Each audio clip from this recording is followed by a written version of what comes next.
Welcome to the second video in our tutorial series on how to configure a server and client. We'll be continuing with the videos from where we left off. Previously, what we had done is we had set up our servers, or our server, and our client, and then we configured our users and groups that are going to be logging into that server. However, what we didn't do is we didn't add any restrictions to what the users can do, and that's what the focus of this video will be. So the first thing we want to do is we want to set up our server, and I'm just going to start up my previous save state. Okay, so yeah, right click, restore, yeah, and I should now be able to start that up. And our client PC, we won't be using this for a little while, but we will need to use it later on to check out what our settings have done. So basically what we're going to do is we're going to control what the users can do in terms of, can they access the control panel, can they make changes to the desktop background. We won't be actually changing any permissions in relation to what server folders they'll be able to access. Shared resources, we'll be doing that at a later stage, or should I say in the next video. Okay, so one thing I want you to take note of at this stage is if you check out that time, it is currently not the 18th of October, so the date and time is wrong on this server, and that is going to cause us problems later on. So make sure you're logged into the server. We will adjust the time later on, and I'll show you the effect that has on everything.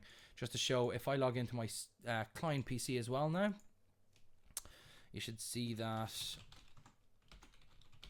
Just remember what my password is. There we go. There's a different time shown on it. So that will cause a little bit of an issue when we try to use it later on, and I will show you how to fix this because it's quite a common issue, and therefore it's useful to actually see how to fix it as well.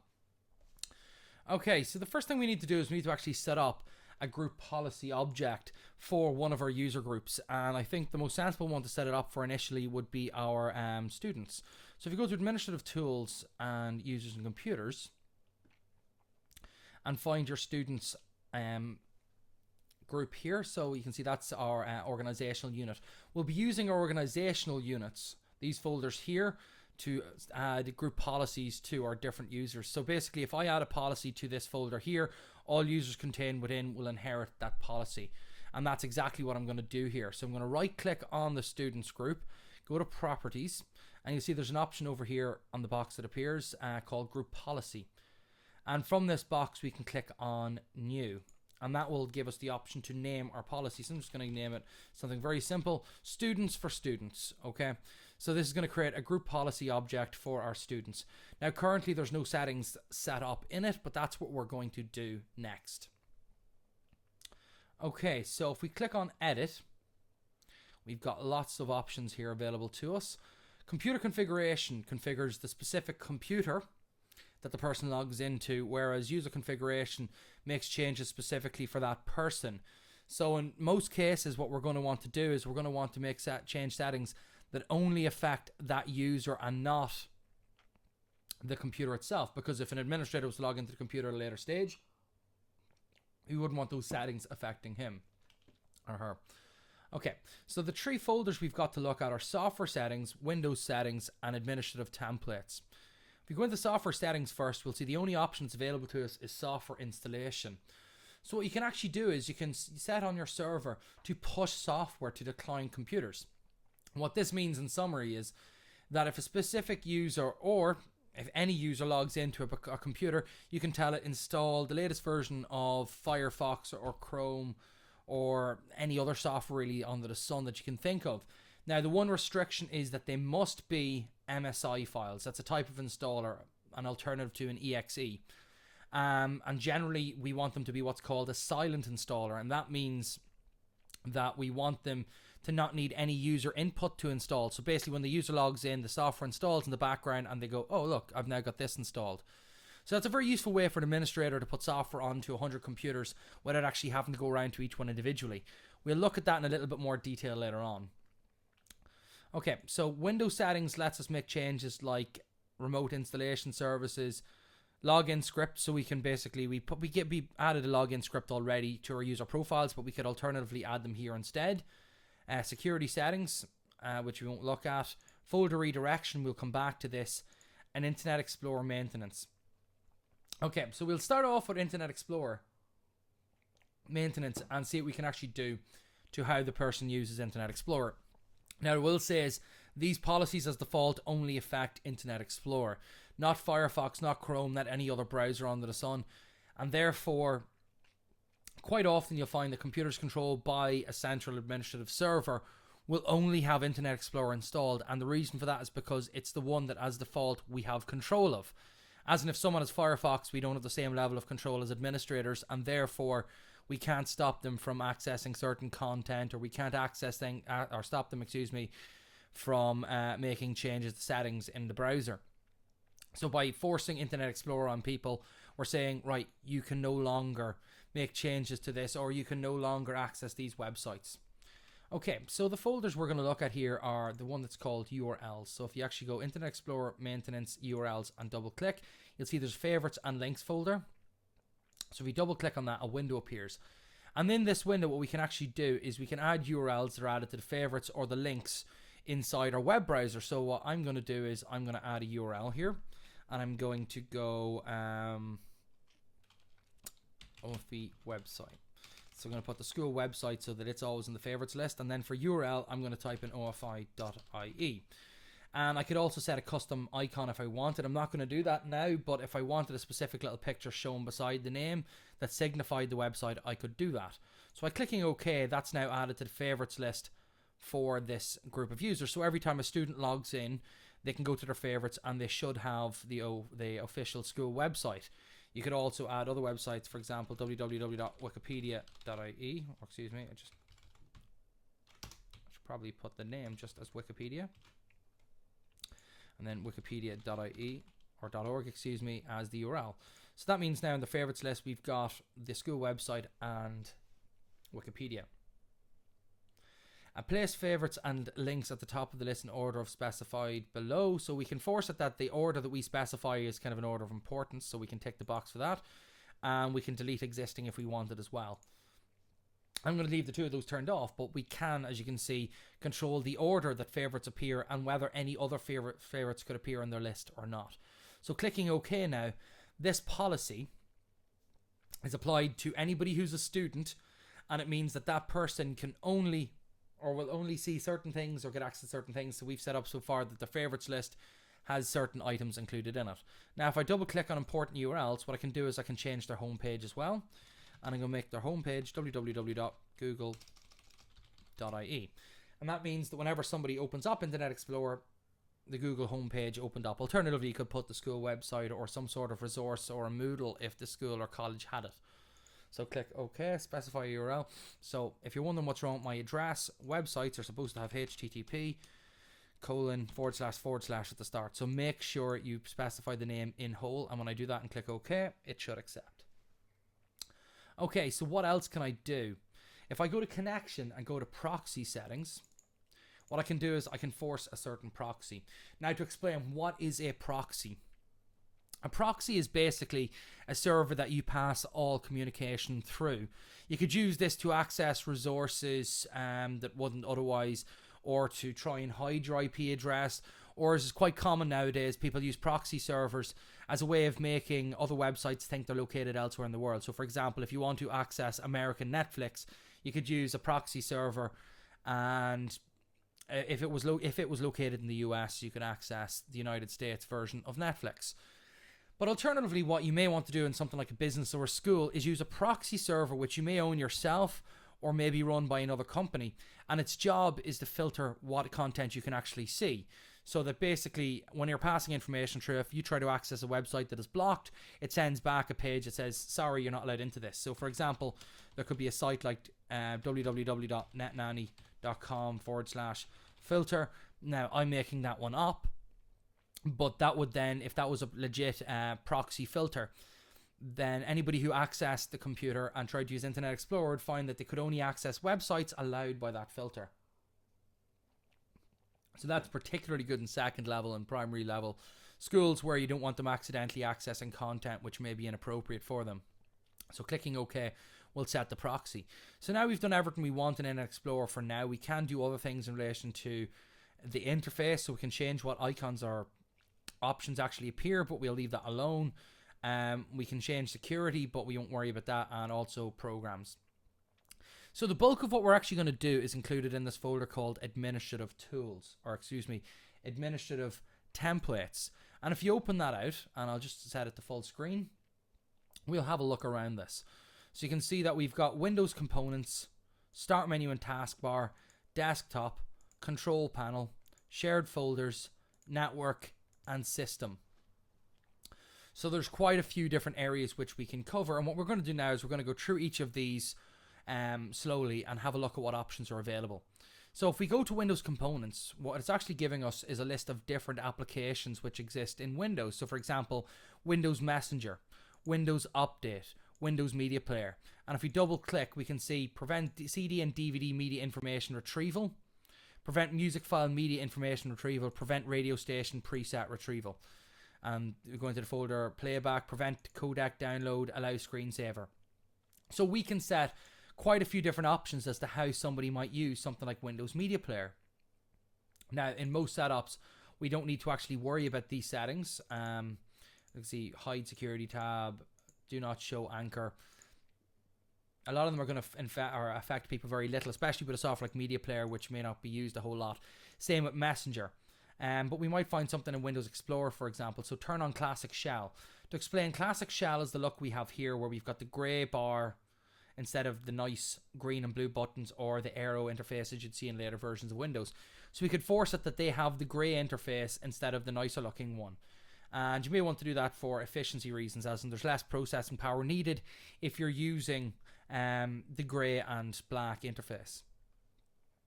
So remove folder options menu from the tools menu. This would stop people from going in and showing hidden files and folders. So this would be a good option to stop students from messing with, because we don't want them going into system folders, as it could really mess up the operating system or make it do things we wouldn't want them doing. So by double clicking on this option, what you see is administrative templates, Windows components, Windows Explorer, removes the folder options menu from the tools menu. Double click and it opens it up. And all we have to do to enable this is click enabled.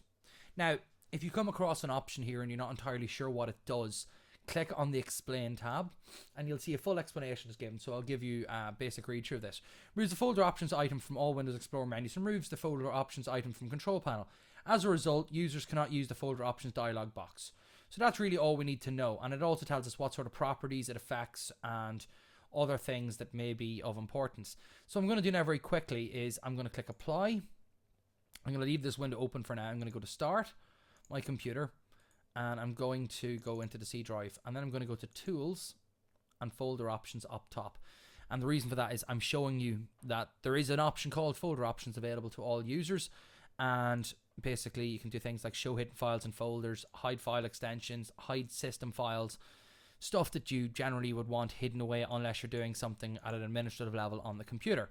So this option would be of benefit whenever talking about a student account. So if we go back to active or to group policy editor and double click on that, what you'll see now as well is the buttons previous setting and next setting. And the idea is that if I used to have to go OK and then go to the next option, open it and decide what I'm doing and click OK, that's quite long and boring. So what I can actually do is if I go into the very first one or any along the way, I can click next setting and it'll tell me now the name of the next. So remove file menu from Windows Explorer. So that's the file menu up top. So that's here, file, which lets them delete, rename, properties, create, shortcut and close. It's not an option I feel there's any need to really hide away. So I will just leave that not configured. Next, remove map network drive and disconnect network drive. I don't want students connecting to network drives which we haven't specified and controlled on this network, so enabled seems like a smart option. Next, remove search button from Windows Explorer. I don't see any reason to remove the search option because it can be useful to actually search for files and folders. Remove Windows Explorer default context menu. So the default context menu, to explain, a context menu is when you right click. So you can see the options there, view, arrange icons, refresh. I don't see a reason to delete that. Now, I'm not going to explain everyone in great detail. You'll get the idea yourself, but I will go through these quickly and we'll see if there's some that may be of relevance to students. So hides the manage item on the Windows context menu. So check all of these yourself and see if it's something you'd like removed or not. Allow only per user or approval shell extensions. Don't worry about that. Do not track shell shortcuts. And see, we can also hide specified drives. So if I wanted, I could hide the C drive on the computer. And I'm going to do that. Enabled, restrict all. I'm just going to say restrict C drive. So they're no longer going to see the C drive, which is where the operating system is installed on the computer. Next, prevent access to drives from my computer. Leave that alone. Removes hardware tab. Not a bad thing to disable because we don't want to mess with the hardware. DFS tab, that's for network shares. We don't need to worry about that either. Remove security tab. Leave it alone. UI change. And you can see we can go through these quite quickly and make a load of changes. So no computers near me in my network places enabled. So we don't want them seeing what computers are nearby and trying to see their contents. No entire network. We don't want them browsing the network either. Maximum number of recent documents. Don't worry about that. Do not request alternative credentials. Enabled. They shouldn't have any credentials. That basically means if they try to access something which they're not allowed into, it doesn't pop up at a box and say please enter a username and password that's allowed, because the student shouldn't have a username and password that's allowed. Request credentials for network installations. Remove CD burning features. As you can see, there's plenty of options. Like CD burning features could be useful for some students, which is why I wouldn't delete it. Do not remove deleted files to recycling bin. So I think if we put stuff in the recycling bin, that could fill up and people might not realize the amount of space that's been taken up by it. Okay. And I can continue this.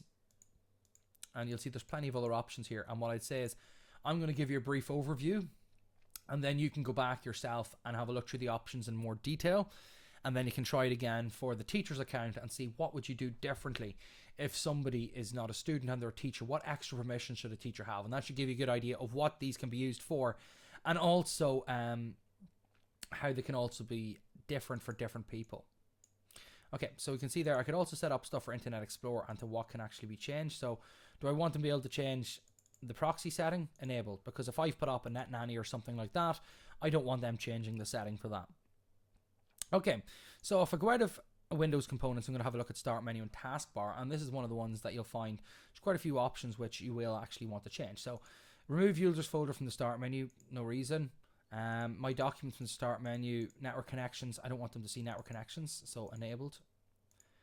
Lock the taskbar, that means that they can't make the taskbar massive or move it around or hide it. So yeah, I don't want them messing with the taskbar. The taskbar is this bar at the bottom.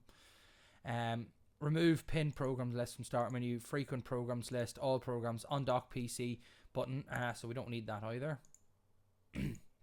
Hide the notification area.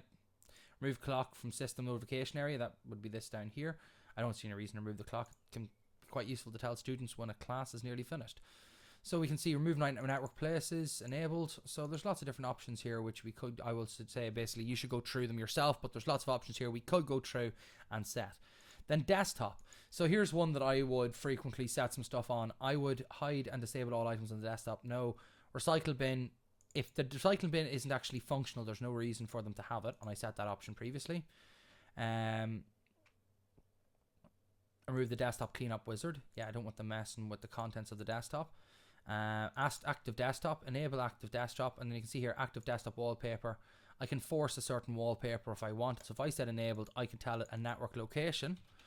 So, you know, my server 2003, and that would load that as the desktop background picture for all those computers. I'm not going to do that. Okay. See, there's nothing else in Active Directory or Active Desktop, and Active Directory shouldn't affect them at this time. Let me see what else we got here. Okay, so I think that'll do for now. And then we're going to go down to the control panel, and there's plenty of stuff in control panel. So you can see prohibit access to the control panel. Very simple option that, yes. That means any of the things inside of the control panel are also blocked. So no longer can people get into the control panel. And the control panel, as you'll see, is the place where most settings are changed on the PC. So we don't want them messing with that. What we can do is we can hide specified items. We can change how the display works. So that's a good one. Remove display and control panel. Hide appearance and theme. Screensaver. Do we want them to be able to desktop themes, prevent theme option, prevent the changing of theme. So basically we can change it, set it that they can't change the overall look of their desktop and how everything is displayed. So here's the option I'm looking for here in desktop, and that is prevent changing a wallpaper. I'm going to say to that enabled. And the reason for that is very simple, because quite often the desktop wallpaper is used by students to take the piss out of each other, and also the images that they put up could be quite offensive. So the safest option is just don't let them change the wallpaper, and you should be pretty safe. Okay, and then you can see there's also an option for printers. Do we want them to be able to add or delete printers? The answer is I don't want them deleting printers or adding printers, and I don't want them deleting either. Okay, so basically whatever printers I specify as administrator are the only printers they should be able to use. And then region and language, I'm going to make sure that that one's set to enabled and restrict use to the following language: English, because what sometimes happens is students go in because they think they're funny and they change the default language to something which uses a foreign alphabet, let alone using a foreign language. And it makes it very difficult for anybody to use the PC, and it makes it difficult to even set the settings back to English. So by forcing it to stay at English here in the regional language options, the PC is forced to stay in English. Now I'm going to go down to the shared folders folder, and neither of these really affect us. So DFS routes to be published, shared folders to be published, they don't really matter. I could say don't let shared folders be published. That basically means they couldn't share a folder, but I've already made changes which would stop them from sharing a folder anyway. So network, I can set if they have offline files. So that would mean, does it actually synchronize their personal folder to the PC? If it does, that's going to take up significant space on the PC. So I don't actually want it to use that. And then we're going to say network connections. So do we want them messing with the network connection? That means, can they change the IP address? Can they change the way they're connected to network? So I'm going to say prohibit access to properties. Yes. Prohibit access to properties of remote access. Next. Prohibit access to TCP/IP advanced configuration, so they can't change addresses. Disable advanced options. Disable adding of components. Disable access to properties. Enable disable components of a LAN. Yeah. So you can see that most of these options here, I won't go through them all, but basically most of these options here you'll see are quite useful to be set to disable, because we don't want students messing with settings. Then finally we got system, but you'll see now that system has quite a few options inside of it. Okay, so inside of this, one option here you can see is user profiles. Connect home directory to the root of the share. Basically this is if we were doing something slightly different with how we set up their home folders, this could be useful. So basically we're not using a user profile in this form, so we do not need any of the user profile settings. Then we got scripts. So we can tell it how it runs scripts. So we actually have a script. We set up a script before. And all it does right now is, well, it actually does very little right now. But that pops up with a command prompt window whenever the PC starts up. And students could technically, while it's trying to do its job, press the X button on it and close it and stop it from doing its job. So the easy way to actually stop that is when it says run legacy logon scripts hidden, set that to enabled. Now whenever that script is actually running, it runs in the background, and therefore students won't actually have the power to close it before it does its job. The job we're going to make it do will be in the next video, and that's going to be used to connect shared resources, for example, a work files or teacher stuff or postbox folder. We don't want the students exiting out of this before that job's been done, because the truth is it's useful for them to have access to those resources, and closing it doesn't help anybody. Okay, next up we got Control-Alt-Delete options. So we can remove the option to go into Task Manager. So maybe we don't want them to go to Task Manager. We don't want them changing their password. We want them to be able to log off, but we don't want them to be able to lock the computer. The reason we don't want them to be able to lock the computer is students will lock a computer, someone else will come along to do work, and it'll tell them, sorry, you can't log into this computer because someone locked it. So a student has wandered off, is in a different classroom completely, and now the next class that's come in can't actually do any work because the computer's locked. So disabling that option is always a good idea. Okay, and also in the start menu options, there'll be an option for something similar to that as well here. So you remove log off on the start menu. I'm going to enable that as well. Okay. So now I've set everything there that I want. I want them to be able to log off. So I've left the log off options, the only thing when they press Control-Alt-Delete. Then log on. Do not process the run once list. Do not process the legacy run list. Run these programs that use a log on. So we can actually set that certain programs run when the PC starts up, which could be quite useful. For example, I've previously written a piece of software that pops up and says, here are the rules of using the computers in this school. If you accept, click the accept button. And once they do that, it'll actually finish loading the computer and they'll be able to continue using the computer properly. If they click no, they're logged back off. So basically, if anybody does anything which is contrary to the rules of the facility, they've agreed to those rules, they're supposed to have read those rules, and therefore you can actually punish them, because they can't claim that they don't know the rules, because if they don't know the rules, it's due to themselves not reading the information that was given to them. Okay, so continuing down, group policy. Group policy refresh interval for users. So how often does it update the information? Automatic updates for the contents of this. We're not going to worry about that today. Power management. Prompt password on resume from hibernate and suspend. I don't want the computers hibernating and suspending, to be perfectly honest, but I'm going to disable that option. Because if the student accidentally let the computer go into hibernate or suspend, I don't want someone else coming along and finding out there's a password prompt for somebody else. Internet communication management. So restrict internet communication. We could restrict what they can actually access, but we'll look at that in more detail later on. Okay, so we've now done all of our basic configuration as to what the person can or can't access in terms of control panel, desktop, task manager, start menu. But there's one more thing I want to do, and that's folder redirection inside of this group policy. So if I double click on folder redirection, what I can do is I can change where it stores their My Documents, their desktop, their start menu, and their application data. Because if people were to save stuff in the My Documents on their PCs and then find that whenever they went back to My Documents on a different computer they weren't there, they might be quite annoyed. So what I do is I forward their My Documents to a new location. Now there's a couple of ways we could actually do that. I'm going to show you two different forms now. We will set up this for the desktop and the My Documents. But before we do that, we must first find out the address for the personal folder for the users we're dealing with. Okay, so one problem with that is that if I go into the students, my computer, see, shared folders, home folders, students, their folders are nicely nested away. So if I do this now, it's going to create a folder in a different location, which isn't going to really work for this user. So I'm going to show you for teachers, and I'm going to show you how we'd actually have to create a separate little policy for all of the students. Well, for all of the student classes. Now, the policy we'd create for them individually would just have folder redirection on it, nothing else. Actually, no, we'll just set it up like that. And we'll worry about the teachers again some other time. Okay, so that means we've got our default student policy configured. We can now close our group policy manager, and we go back to Active Directory, go to students in year 1 and class A, and right click and go to properties, and we should see group policy here. Should be able to now go into this new like we did before, but this time I'm going to say class A, and this now creates a new policy. Now what we could do is I could go in here to any of the settings we set before and say control panel, prohibit access, disabled, and override the property we had before, which would mean that we could say that, look, every student as default can't access control panel, but this one group can. We're not going to worry about that at the moment, but it's a very useful thing to be aware of, that we can have default properties, but we can always override those properties for specific groups if we have to. So all we're going to do in here is we're going to go to Windows Settings, Folder Redirection, and I'm going to go to My Documents. I'm going to go into this here, right click and go to Properties. And you see where it says setting here, you can go to advanced or basic. We're going to deal with basic. And it says create a folder for each user under the root path.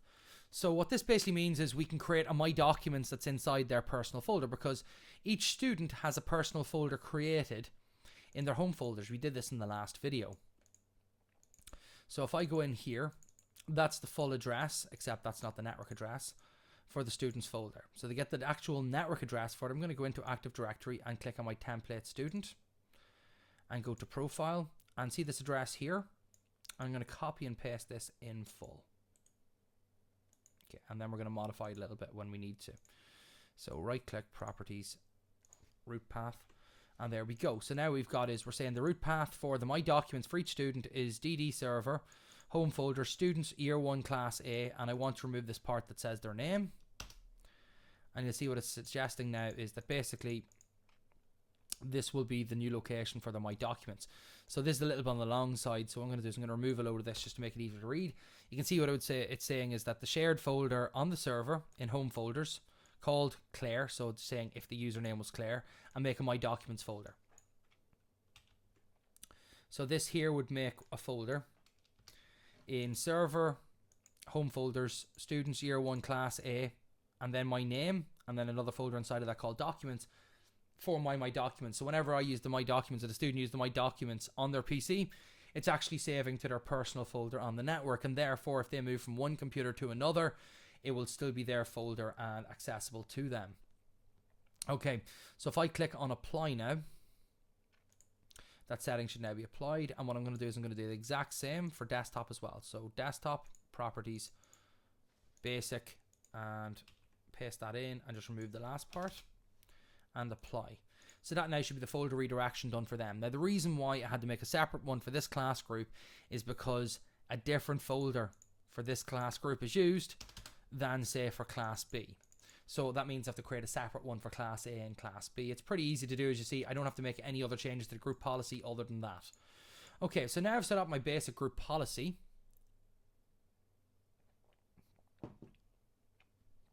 We're going to look at something called a disk quota. A disk quota basically allows us to restrict how much any user or how much users can use on a certain drive. However, in its default form, disk quotas put the same restriction on everybody using a drive as everybody else. So that means if I set up a disk quota now, it'll equally apply to students as it will teachers.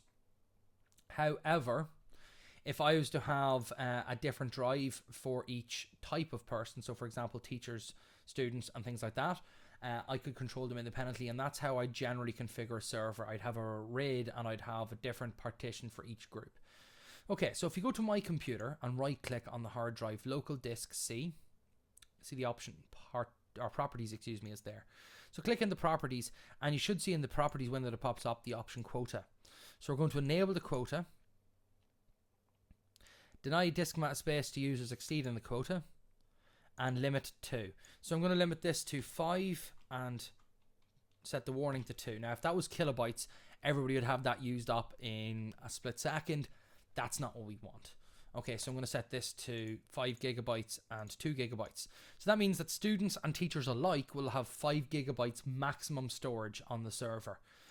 If you've got limited space, that could be quite useful.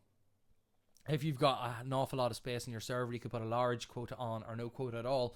But just in case somebody decides to take advantage of it and put 500 or 600 gigabytes on it, it's always good to have some sort of a quota, even if it's quite a large number.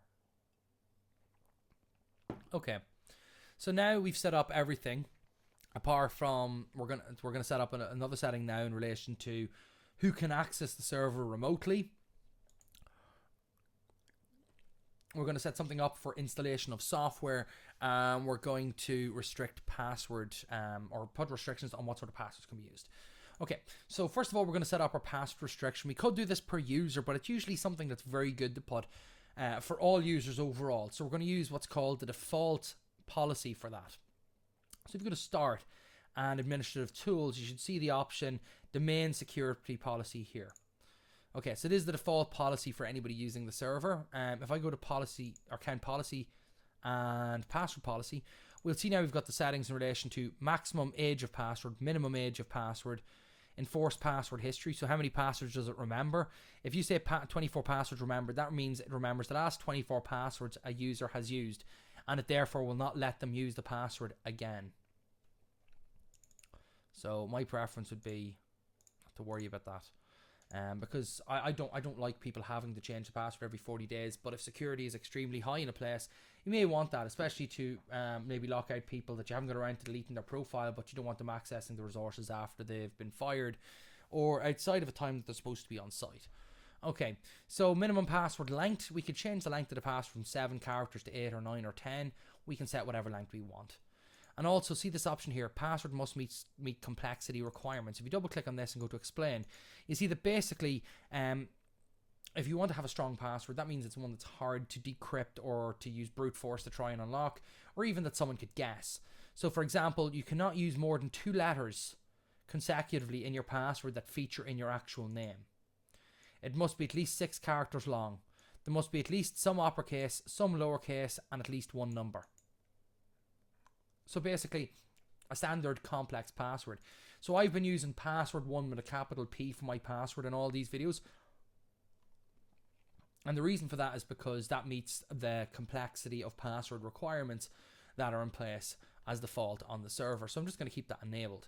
Okay, so that's number one thing we've looked at in our kind of finishing up of this, our passwords. Next up, we've got remote access restrictions.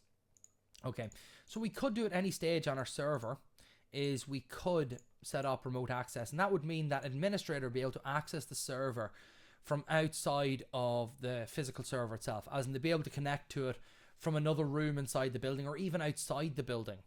To set this up, we're not going to actually set it up now, but just to show you how you could, if you go to Administrative Tools and Manage Your Server and click Add or Remove a Role, and next, you should see Remote Access VPN Server listed here. As you see, no is beside it right now, and if I click Next, it'll bring me into Configuration Management. But we're only setting up restrictions at the moment. We're not going to worry about setting that up. So if we click on Cancel, if you want to restrict who can access that, go into our Active Directory users and computers again, and go to any user. So I'm going to go to my template class A student, and then I'm going to look for the option that says remote control. As you can see here, it says enable remote control, require user's permission. I'm just going to disable that. And that means that that user and all users copied from that user will not be able to remotely dial into the server. And I don't want them to be able to, because a student shouldn't be able to connect to the server in any capacity. But just to make sure, I've disabled the option inside the user. Okay, and finally we're going to look at software installation. We talked about this at the very start of the video, but what I'm going to do is I'm going to set this up specifically for an administrator. So I'm going to go to the administrators group, properties, group policy. I'm going to add another one again. And generally you wouldn't put too many policies on an administrator because you don't want the administrator restricted.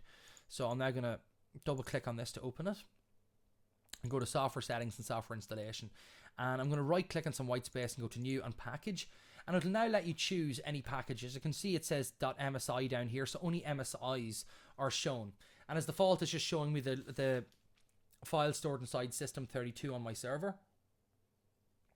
But the MSIs technically could be stored anywhere on the server. But what I'm going to do is I'm going to tell it to install what's called admin pack, and that's basically just a bunch of administrative tools for an administrator. So if I logged into a client PC, I would have a bunch of tools deployed to the machine to make it easier for me to manage the server without actually having to go to the server. So it makes sense for me. So by clicking on open, as you see, it says it must be a network location. So that means I must make a network folder for it. So what I'm going to do for that is I'm going to create a quick network folder. And you should do the same yourself. So I'm going to go to C drive and right click and create a new folder and call it utilities. Okay. And to share this, I'm going to go properties, sharing, share this folder, and I'm going to put a $sign at the end of it to make it hidden. And permissions, the only people who want to see this are administrators. So type in the word administrators and OK. And then we should be able to say full control to administrators, then click on everyone and go remove. And that has now created a share folder called utilities. All I need to do now is find that file that's in System32 and copy and paste it in there. So to do that there, I'm going to go to Windows and look for the folder System32. And now there's an awful lot of files in here. If you want to make it a little bit easier to find what you're looking for, what you can do is click on any file inside the folder and start typing the name of the file you want. So if I want something that's called administrative or administration, if I type administration, it should find it. But luckily I picked admin pack because it's at the start of the list. Okay, so we can see there's admin pack.msi. I'm going to right click, copy, and then I'm going to go back to the folder I created, the utilities, right click, paste. Then in software installation, I'm going to try the process again, but this time I'm going to go to a shared folder. So to do that there, what I should be able to do is go to my network places. Of course, it won't let me actually type it. Is there any way I can type one in there? Trying to think of a smart way of doing this. Okay, so what I'm going to have to do is I'm going to go back here, excuse me, and I'm going to have to drop the $ from the name because the $ hides it, and if it's hidden, I won't be able to actually see it in that list. So I'm going to say don't share, share, don't share, apply, share, permissions, and I'm going to repeat the process again. Excuse me for this. Administrators and allow, and everyone remove that. So basically done the exact same again. I've just dropped the $ from the name. Now if I go to my network places, entire network, and where is it here? Microsoft Windows Network, DD Server 16, and you should see the utilities folder, and there I should be able to click on the admin pack, and you can see we can choose what way it's actually done. Published, basically, are they told about it, or is it assigned? So assign the program, or advanced, so I can do advanced settings. So I'm just going to say assign it. So that means now that that's assigned to all computers basically that the administrators log into. That means it installs automatically from this shared resource. Okay, so I know that one there was a little bit more complicated, but it means that we can deploy software to client PCs with relative ease. Once you get the hang of it, it becomes pretty straightforward. So if you're not sure of how to do that, or you find that a little bit tough, just talk to me in the class and we'll go through it in more detail. Okay, so now we've got all our policies created. What we need to do is we need to actually test them out. So what I'm going to do is I'm just going to test out the student one, and I'm going to log in as that student account that I had before. Problem is, the students that I was actually working with, which was students year 1 class A, is currently only a template which is disabled. Okay, and what I will say is, if you have any users that have been created already, you'll find that the quota that we set won't actually apply to them because it had to apply before you created them. So that's why I generally don't create users. I just create templates at the start. I don't create the users until the end because everything else has been set up. Okay, so if I right click on my template user in Students Year 1 Class A and click copy, I can now create a user called John Smith and give them a name, John.Smith. And I'm going to say must change password next login, isn't disabled, and I'll put password 1 and password 1. Okay, so now I've got a user John Smith which should be able to log in on our XP computer. However, I know for a fact that it's not going to like me logging in. So I'm going to go back to my XP computer now, click log off, and I'm going to try and log in as John.Smith. Okay, so go to machine, insert control, delete, and John.Smith. Whenever I type password 1, it's telling me I must change the password at first login. That's fine. Password 2, password 2. And that's now changed the password. And it's going to ask me to enter in use the password again. But you can see it's telling me the current time in this computer and the current time in the network are different. And that's a problem. It sees there's being some issue if you're trying to connect to a computer which has a different time than you. So basically, this is not going to let me log in. Password 2. Unless I set the time correctly. So what I'm going to do is I'm going to log into both computers. Well, I'm going to log into the XP computer. Administrator password 1. Oh, need to change the setting here. So make sure when you're saying log on to, tell it the local computer. Which, as you can see, says this computer beside it. And OK.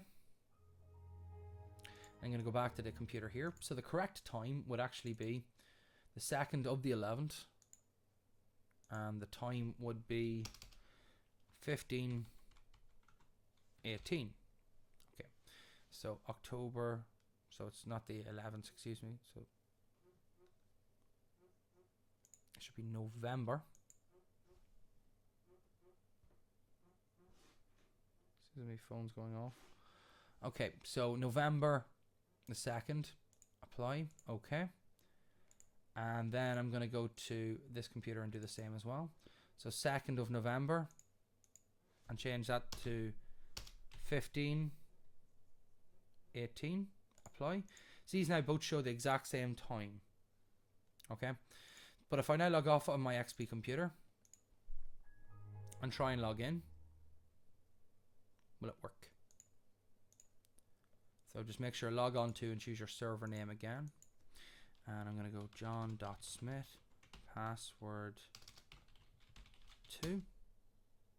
Very good chance now it'll not let me in. And that's because you sometimes break the trust relationship whenever you're doing that and the times are wrong. So if basically the trust relationship is broken, what you can do is you can go to the start menu when you log in as administrator on the local computer, properties, computer name, and go to change and basically remove it from the server and put it back on again. We might look at that again in further detail at the start of the next video. Or if you do come across that problem, just let me know and I'll have a look. Okay, so why was that option disabled is a good question. If I go control panel. Well, that's handy. John Smith is able to get into stuff that he shouldn't right now. Lovely. Aha. Okay, so since I only put half of the options on, only certain things are disabled. So one thing I made sure to disable was any change of the local area connection. So just explain what I did there. Start, control panel, network connections, and there's my network connection. If I double click on that and try and click on properties, you'll see it's been disabled because of privileges in place on this computer. Also, my network places has been removed from the start menu because I told it to remove it. And also some other options are disabled in the control panel. So my policy is definitely being applied because things that I set. So for example, I also said in my computer, if I go to tools, folder options, maybe I didn't actually set that to disable in the end. So basically any settings that I set in the group policy should now work. If not, we'd need to investigate why. Okay. So what should also be in place is our folder redirection. So if I go into my documents and go folder and I create a new file, test file 1, and I'm also going to go back to the desktop and try the same thing. Test file 2. Let's see if that's actually working. So go to my computer and there's their personal folder. Okay, and my folder redirection isn't working either. That's handy. Okay. Alright, so it's probably because of the overly long name on it.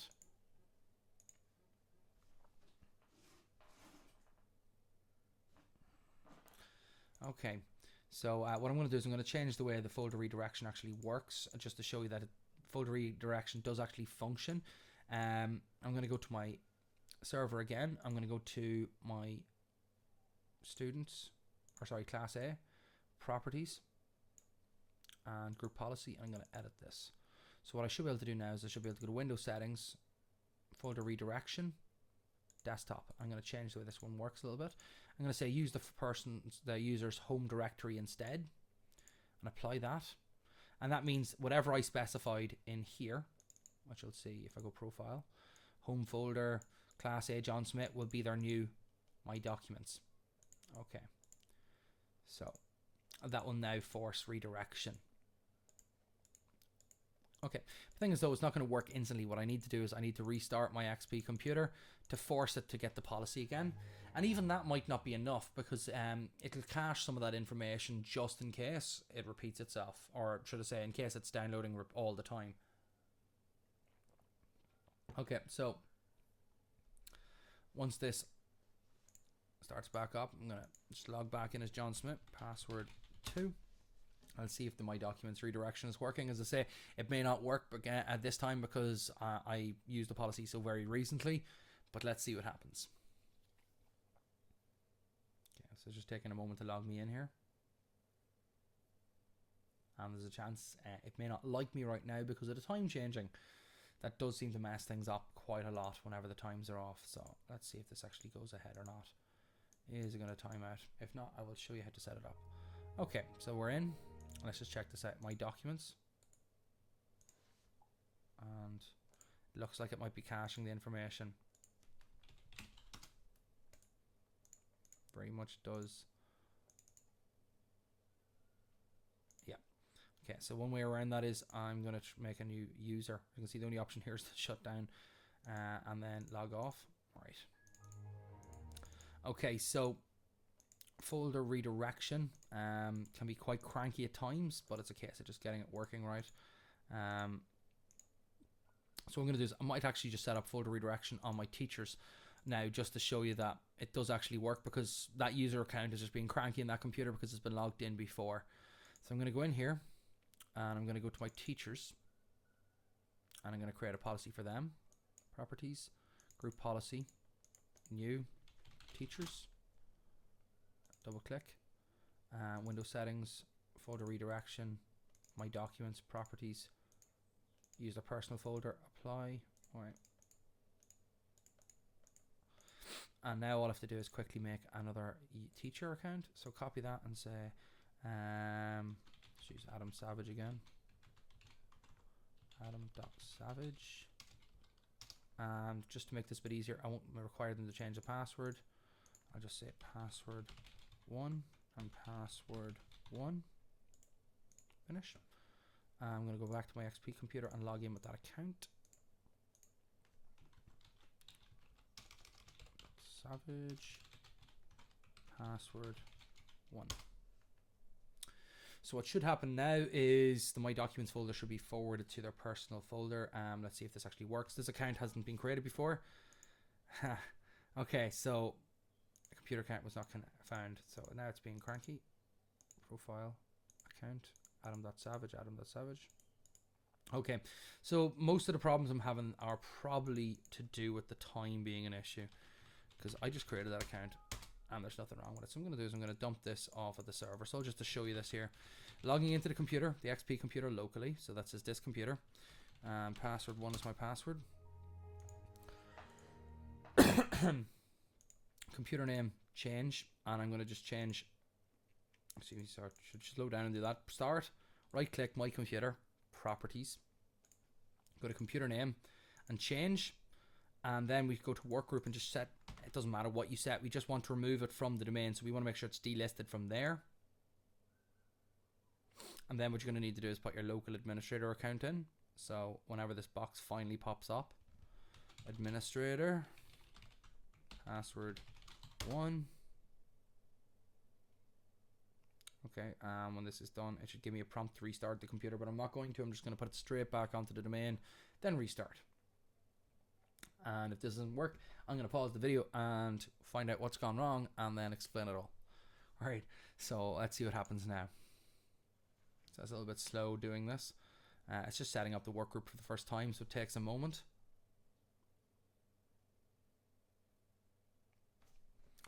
A long moment. It shouldn't take this long usually, but sometimes computers can be quite cranky, especially if they're trying to contact the server to tell it to remove the computer and it's not being in agreement. And that seems to be what's happening here.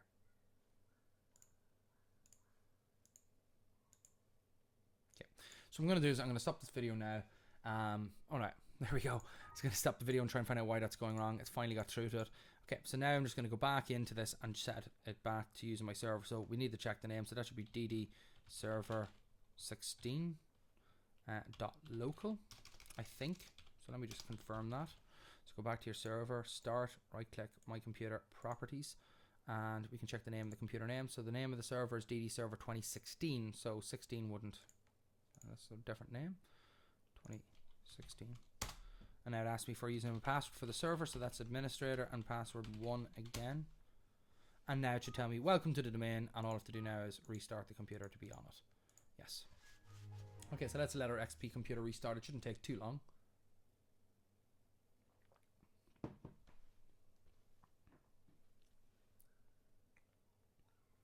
Alright, so let's give this one moment to complete its restart, and then we should be free to log in as, hopefully, Adam Savage.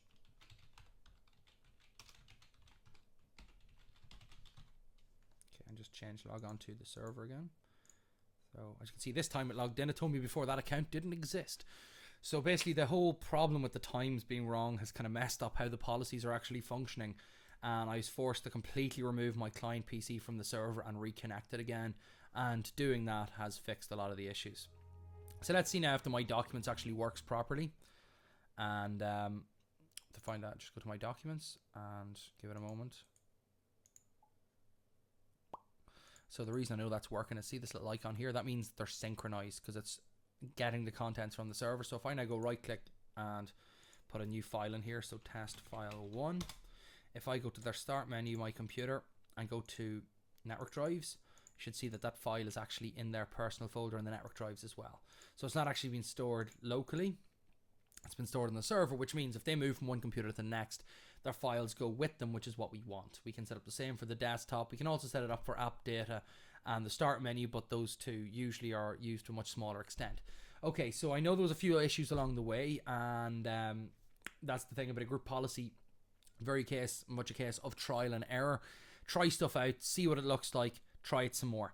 So what I suggest doing is going through the student policy in more detail now, look at every option and decide what you want to choose.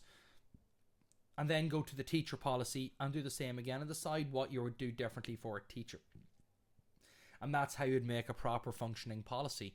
Basically, try a load of options out, see if the computer behaves the way you expect, and if it doesn't, try and work out why. Okay, so what I'm going to do now before I finish again is I'm going to save state both of these computers. And I'm just going to close everything down and make them nice and neat first. Okay. I'll save an XP. Yep. So the save state, I'm going to go back to my VirtualBox Manager, and I'm going to go to the snapshots window, and I'm going to click on the little take snapshot box, and I say tutorial 2. And what name did I say before?